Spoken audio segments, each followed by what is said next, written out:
When you live here, you're on the water, you know, you're at the beach. I mean, you know, obviously I'm influenced by what I see, but being around the ocean and in this environment, you start to see things. You know, when you're making comparisons, you always go back to things that you relate to or things that you're familiar with. It started out with a lot of drawing, getting ideas down. It's really like things, like I was attracted to the shape of buoys, for example.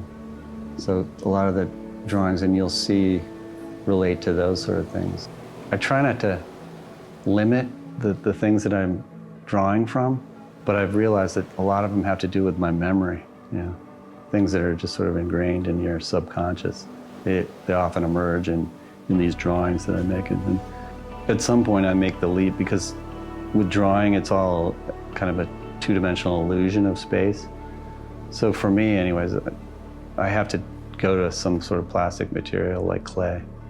I work through many, many little models, you know, and you can sort of see the variety. Like there's different, you know, subtle little changes from one model to the next, and I learn something from each one, and I try and carry it through, so it creates like a series of these experiments. It's something I can't control that much. It's almost, you know, it's like an addiction. It's a wonderful thing to be able to create this little world that's all your own, and you're the one that's writing the rules. You're making it happen. You're building on it.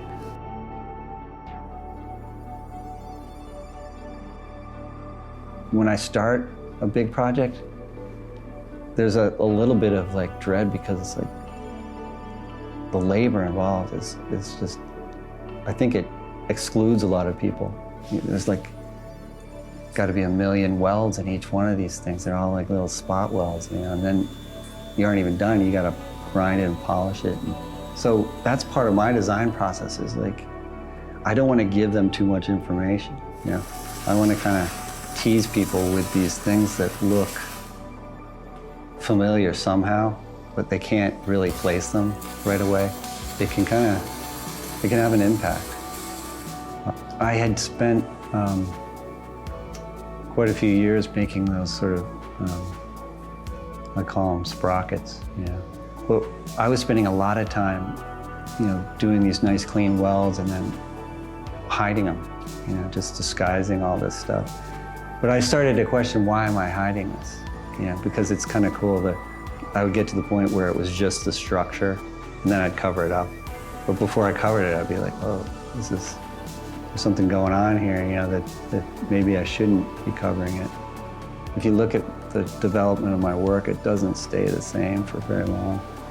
You know, I've been doing this so long, I feel like I'm getting more control over the material. And I still want to push to places where I haven't gone before, yeah, and like see what happens. I think that's part of the fun, and it's part of the anticipation, what gets you to the shop, you know. It's like, I gotta see what this is gonna do, you know. So every time you come in, it's like an adventure.